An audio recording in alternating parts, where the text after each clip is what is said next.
टनकपुर के जंगल में लाडो चिड़िया अपनी बेटी के साथ रहती थी। वह दिन भर परिश्रम करती थी।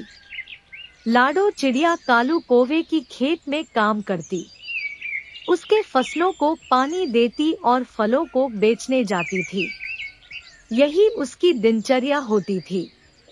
और शाम में कालू कौवा उसे उसके दिन भर की मजदूरी देता था, जिसे लेकर लाडो चिड़िया अपने घर चली आती थी। धीरे धीरे लाडो चिड़िया का घर पुराना हो चुका था और कई जगह से टूट गया था, जिससे कि एक दिन लाडो चिड़िया की बेटी चीलू बोली, माँ मैं तुमसे क्या बताऊं, कितने दिनों से हमारा घर खराब पड़ा हुआ है। अब धीरे धीरे इसमें दीमक भी लग रही है। अब हमें दूसरे घर की व्यवस्था करनी होगी। लाडो चिड़िया कहती है कि मैं काम में इतना व्यस्त हो गई थी कि मुझे पता ही नहीं चला और मेरा ध्यान भी नहीं गया कि हमारा घर इतना पुराना हो चुका है और अब तो इसमें दीमक भी लग गए हैं। मैं कल ही कालू भैया के यहाँ जाकर कुछ पैसे मांग कर लाऊंगी, जिससे कि हमारा नया घर बन सके। अगले दिन लाडो चिड़िया कालू कौवे के खेत में जाती है और फलों की खेती करती और उनको पानी देती है। शाम में जब कालू कौवा उसे पैसे देने के लिए बुलाता है, तभी लाडो कहती है, कालू भैया मेरा घर धीरे धीरे टूट रहा है, इसलिए मुझे कुछ पैसे एडवांस में दे दीजिए। मैं कई सालों से आपके खेतों में काम कर रही हूँ।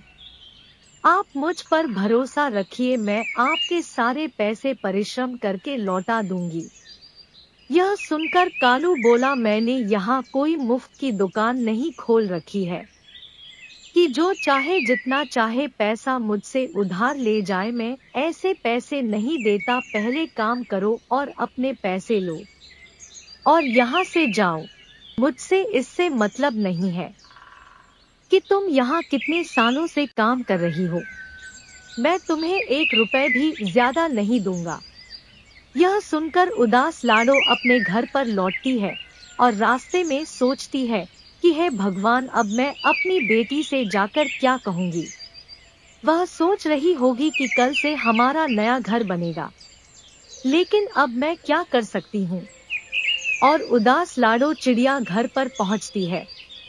तभी लाडो चिड़िया की बेटी ने पूछा, क्या हुआ माँ, कालू दुकानदार ने तुम्हें पैसे दिए कि नहीं। यह सुनते ही लाडो चिड़िया रोने लगी और बोली, बेटा तुम चिंता मत करो, मैं बहुत परिश्रम करूंगी और अपना नया घर बनाऊंगी। कालू ने पैसे देने से साफ इनकार कर दिया और मुझे बहुत कुछ खरी खोटी सुनाया भी, जिससे कि मेरा हृदय आघात हो गया। लाडो चिड़िया रो ही रही थी, तभी लाडो की बेटी बोली, माँ तुम चिंता मत करो, हम धीरे धीरे अपना नया घर बना लेंगे। दोनों माँ बेटी बातें कर ही रहे थे कि अचानक से तेज बारिश होने लगती है, जिससे कि घर टूट जाता है और लाडो चिड़िया और बेटी को घर छोड़कर निकलना पड़ता है।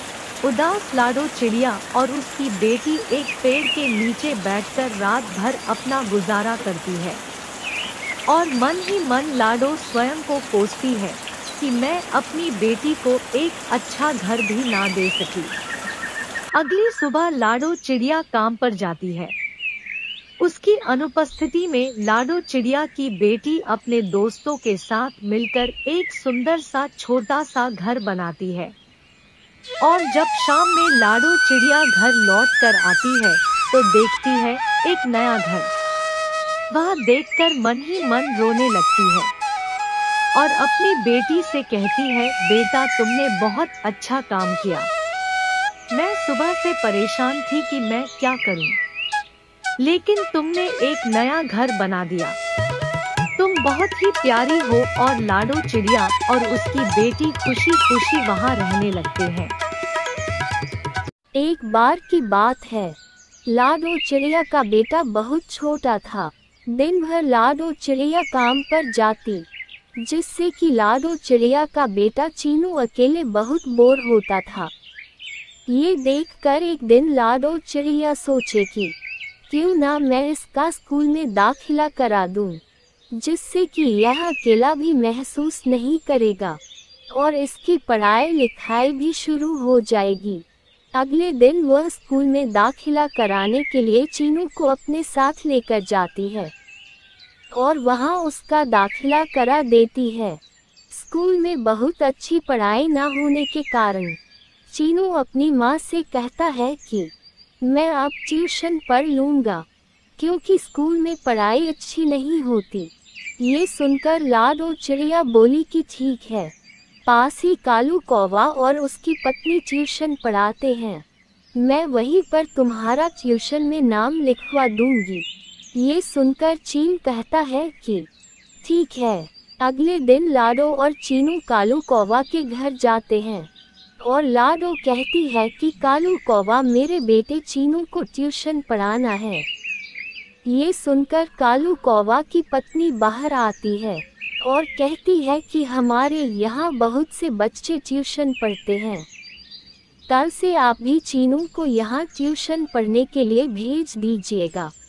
ये सुनकर उसी रात लाडो चिड़िया कहती है कि कल से तुम्हें जल्दी उठना पड़ेगा क्योंकि तुम्हें ट्यूशन भी जाना है, अभी तुम जल्दी से खाना खा लो। ये सुनकर चीनू कहता है कि ठीक है माँ, मैं अभी जल्दी से सो जाता हूँ और कल ट्यूशन जाऊँगा। अगले दिन चीनू अपनी माँ लाडो के साथ ट्यूशन के लिए चला जाता है। वहाँ जाकर चीनू देखता है कि सभी बच्चे तो यहाँ बैठकर खेल रहे हैं, कोई पढ़ाई नहीं कर रहा है, कोई टीवी देख रहा है, कोई खेल रहा है। इससे चीनू कहता है कि क्यों कौवा मैम, यहाँ ट्यूशन नहीं पढ़ाया जाता क्या? यहाँ तो सभी बच्चे खेल रहे हैं। ये सुनकर कालू कौवा की पत्नी कहती है कि बेटा तुम लोग दिन भर घर में पढ़ाई करते हो, यहाँ आकर तुम लोग खेला करो। ये बात किसी को मत बताना कि मैं तुम्हें पढ़ाने के बहाने खेलने के लिए देती हूँ और तुम लोग खुशी खुशी यहाँ खेलो और अपने समय से अपने घर चले जाना। ये सुनकर सभी बच्चे खुश हो जाते हो और रोजाना आपस में खेलने लगते हैं। जब लाडो चिड़िया अपने चीनू से पूछती है कि बेटा क्या पढ़ाया गया, वह अपने माँ से झूठ बोलता है कि हमें मैडम जी उड़ना सिखाए और घोंसले बनाना सिखाए, जबकि कालू कौवा की पत्नी ने कुछ भी नहीं सिखाया था और बच्चों से हर महीने समय पर फीस की मांग करती थी। एक दिन चील के बच्चे को फीस लाने में देरी हो जाती है, जिससे कि कालू कौवा की पत्नी उसे डांट लगा कर कहती है कि तुमने आज अपनी फीस नहीं लाई, कल तुम्हें फीस लाना ही पड़ेगा। अगले दिन चील का बेटा अपने पिता से कहता है कि पापा मुझे फीस जमा करनी है, मैडम ने मुझसे फीस की मांग की है। चील सोचता है कि लग रहा है कि कालू कौवा की पत्नी बहुत अच्छे से ट्यूशन पढ़ा रही है, तभी बच्चे समय पर फीस की मांग कर रहे हैं और वह खुशी खुशी उसे फीस दे देता है। कुछ दिन बाद स्कूल की परीक्षा आ जाती है और सभी बच्चे परीक्षा देने चले जाते हैं। सभी बच्चे अंत में फेल हो जाते हैं। जब रिजल्ट आता है तो लाडो चिड़िया कहती है कि क्या हुआ चीनू बेटा, तुम पास हो गए। चीनू रोते हुए अपनी माँ से कहता है कि माँ मैं फेल हो गया क्योंकि कालू कौवा और मैम मुझे और सभी बच्चों को पढ़ाती नहीं थी, वह बस हमें खिलाती थी और हमसे समय समय पर फीस लेती थी और उन्होंने हमें मना किया था कि यह बात तुम्हें किसी को नहीं बतानी है और हम खेल में इतना खुश रहते थे कि हम ये बात आपसे नहीं बताते थे। ये सुनकर लाडो चिड़िया को बहुत गुस्सा आता है और वह कहती है कि क्या कालू कौवा ने ऐसा किया। अगले दिन जब कालू कौवा के घर लाडो चिड़िया जाती है तो वह देखती है कि वहाँ पर पहले से ही और अन्य पक्षी अपने बच्चों के साथ इकट्ठा है। ये देखकर लाडो कहती है कि क्या हुआ, आपके बच्चे भी फेल हो गए। ये सुनकर चील भैया कहते हैं कि हाँ लाडो, ये कालू कौवा हमारे बच्चों को पढ़ाता नहीं था, बस ये समय से हमसे फीस लेता था। सभी कालू कौवा के दरवाजे को खटखटाते हैं। अंदर बैठा कालू कौवा और उसकी पत्नी कहती है कि लग रहा है बच्चे पास हो गए हैं और हमारे लिए लोग मिठाई लेकर आए हैं। कालू कौवा कहता है कि मैं जाकर देखता हूँ बाहर। तो पत्नी कहती है कि नहीं, मैं भी चलूँगी, क्योंकि लोग मुझे ट्यूशन पढ़ाने के लिए रखे थे। ये कहकर दोनों बाहर निकलते हैं और इतनी गुस्से भरी भीड़ देखकर कालू कौवा कहता है कि अब क्या हो गया। तभी लाडो और अन्य पक्षी कहते हैं कि तुमने हमारे बच्चों से केवल पैसे लिए हैं और तुमने उन्हें ट्यूशन नहीं पढ़ाया है, केवल खिलाया है, जिससे हमारे बच्चे फेल हो गए हैं और अब तुम्हें यहाँ से भगा दिया जाएगा और तुम्हें सजा दी जाएगी। ये सुनकर दोनों पति पत्नी डर जाते हैं और हाथ जोड़ने लगते हैं कि हमसे बहुत बड़ी भूल हो गई, हमने बच्चों के भविष्य के साथ बहुत गलती कर दी। और अंत में कालू कौवा और उसकी पत्नी को अपनी गलती का पश्चाताप होता है। एक बार की बात है, लाडो चिड़िया बहुत ही छोटी थी। वो अपने बहन मीनू के साथ घोंसले में रहती थी। लाडो चिड़िया की माँ रोजाना दाना लेने दूर जाया करती थी और अपने बच्चों का भरण पोषण करती थी। एक दिन लाडो चिड़िया की माँ दाना लेने गई और रास्ते में एक शिकारी ने लाडो चिड़िया की माँ को घायल कर दिया, जिससे उसके पंख टूटकर गिर गए और वह बेहोश हो गई। पास ही बैठा कालू कौवा सारी चीजें देख रहा था और वह भागते हुए लाडो चिड़िया के माँ के पास गया और कहने की बहन, तुम्हें ये क्या हो गया, चलो हम तुम्हें डॉक्टर के पास ले चलते हैं।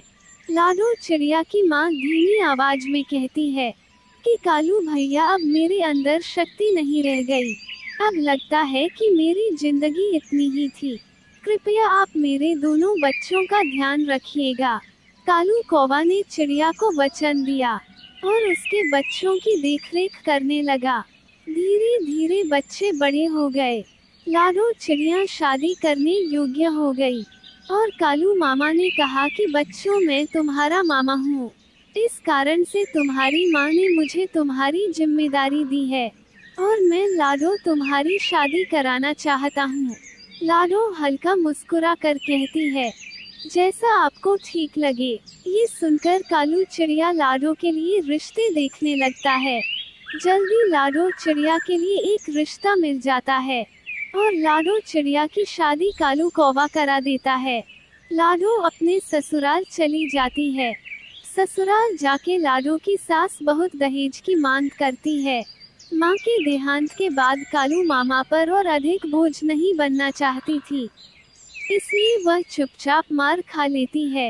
एक दिन काम करते करते और लकड़ियाँ धोते हुए लाडो चिड़िया जंगल से लौट रही थी। तभी अचानक से चक्कर आ जाता है और वह वहीं गिर जाती है। ये देखकर पड़ोसी चिड़िया तुरंत चिड़िया की सास को ये खबर देती है कि तुम्हारी बहू बेहोश हो गई है। फिर उसे घर ले आया जाता है और डॉक्टर को बुलाया जाता है। डॉक्टर आकर लाडो चिड़िया की जांच करता है और कहता है कि लाडो चिड़िया बहुत ही कमजोर हो गई है और गर्भवती भी है, जिससे कि अब आपको इसका ज्यादा ध्यान देना पड़ेगा। पास बैठी लाडो चिड़िया की सास डॉक्टर के सामने मुंह बनाते हुए कहती है कि ठीक है डॉक्टर साहब, इसने दहेज तो लाया नहीं और अब ये गर्भवती भी हो गई है, अतः मुझे अब इसका ध्यान तो देना ही पड़ेगा। इतना सुनकर डॉक्टर वहां से चला जाता है और लाडो चिड़िया मायूसी से लेटी हुई अपने सास की ओर देखती है और कहती है कि माताजी, बचपन में ही मेरी माँ का देहांत हो गया और कालू मामा ने हमें बहुत परिश्रम से पाला है और मैं उनसे अब दहेज की मांग नहीं कर सकती। ये सुनकर लाडो चिड़िया की सास कहती है ठीक है, लेकिन तुझे अब घर का सारा काम करना पड़ेगा और सभी के लिए घर में रोजाना खाना भी लाना पड़ेगा। कमजोर और गर्भवती लाडो चिड़िया ये बात रात में अपने पति से कहती है, किंतु उसका पति अपनी माँ के बारे में कुछ नहीं कहता है और कहता है कि माँ जैसा कहती हो तुम वैसा करो, नहीं तो तुम्हें इस घर से जाना होगा। बेबस लाचार लाडो चिड़िया सभी का कहा मान लेती है और चुपचाप सभी के लिए दाने का इंतजाम करने लगती है। सभी के लिए खाना पकाती है। धीरे धीरे समय बीतता गया और लाडो चिड़िया ने एक प्यारे से चूजे को जन्म दिया, जिसका नाम चीनू रखा। चीनू बहुत ही प्यारा, नटखट और शरारती बच्चा था, जो हमेशा सभी को परेशान करता था। एक दिन लाडो चिड़िया ने उसकी हरकतों से परेशान होकर उसे बहुत डांट लगाई और उसे चुपचाप बैठने के लिए कहा। पास बैठी उसकी सास कहती है कि तुम मेरे पोते को ऐसे नहीं डांट सकती, तुम जाओ और अपना काम करो। ये सुनकर मायूस लाडो चिड़िया वहाँ से चली जाती है और अपने काम में लग जाती है। एक दिन लाडो चिड़िया दाने की तलाश में जाती है और वहीं वो कालू मामा से मिलती है। उसकी ऐसी हालत देखकर कालू मामा पूछते हैं कि तुम्हें क्या हुआ लाडो? लाडो अपना दर्द छुपाते हुए कहती है कि कुछ नहीं मामा, मैं ठीक हूँ, मेरी बहन कैसी है? कालू कौवा कहता है कि वह भी बहुत अच्छी है और तुम्हें याद करती है। तुम बहुत मायूस हो, पहले तुम बताओ कि हुआ क्या है। लाडो अपनी सारी आपबीती अपने मामा को बताती है। ये सुनकर मामा को बहुत क्रोध आता है और वो लाडो चिड़िया को एक सीख देता है कि अब तुम्हें घर जाने की आवश्यकता नहीं है, तुम मेरे साथ मेरे घर चलो और अपने परिवार वालों को थोड़ा परेशान होने दो, तभी उन्हें तुम्हारी कदर समझ में आएगी। ये सुनकर लाडो चिड़िया दिल पर पत्थर रखकर कालू मामा के साथ चली जाती है। रात हो जाती है और लाडो की सास लाडो का इंतजार कर रही थी, लेकिन लाडो लौटकर नहीं आती है। सभी भूख से बहुत व्याकुल थे। अंततः सुबह लाडो चिड़िया की सास लाडो को ढूंढने के लिए निकल पड़ती है और चारों ओर लाडो को ढूंढती है, लेकिन लाडो कहीं नहीं मिलती है और अंत में वह कालू मामा के घर जाती है और कहती है कि क्या लाडो यहाँ आई है। ये सुनकर कालू मामा कहते हैं कि नहीं, लाडो नहीं आई है और रोते हुए लाडो की सास कहती हैं कि मुझे अपनी गलती का एहसास हो गया। लाडो बहुत ही प्यारी बच्ची है और मैंने उसके साथ बहुत अत्याचार किया है।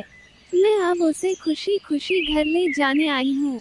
कृपया आप मुझे बता दो लाडो कहाँ है। मैंने उसके साथ बहुत गलत किया है, अब मैं उससे माफ़ी मांगना चाहती हूँ। ये सुनकर लाडो बाहर आती है और अपने सास के गले लग जाती है और कहती है कोई बात नहीं, मैं अब आपके साथ चलूंगी। और लाडो चिड़िया अपने घर आ जाती है, जिससे कि फिर कभी लाडो की सास लाडो को परेशान नहीं करती और लाडो हंसी खुशी अपना जीवन व्यतीत करने लगती है। इस कहानी से हमें ये शिक्षा मिलती है कि हमें हमेशा सबकी कदर करनी चाहिए। इस वीडियो को लाइक करें, हमारे चैनल को सब्सक्राइब कर बेल आइकन जरूर प्रेस करें।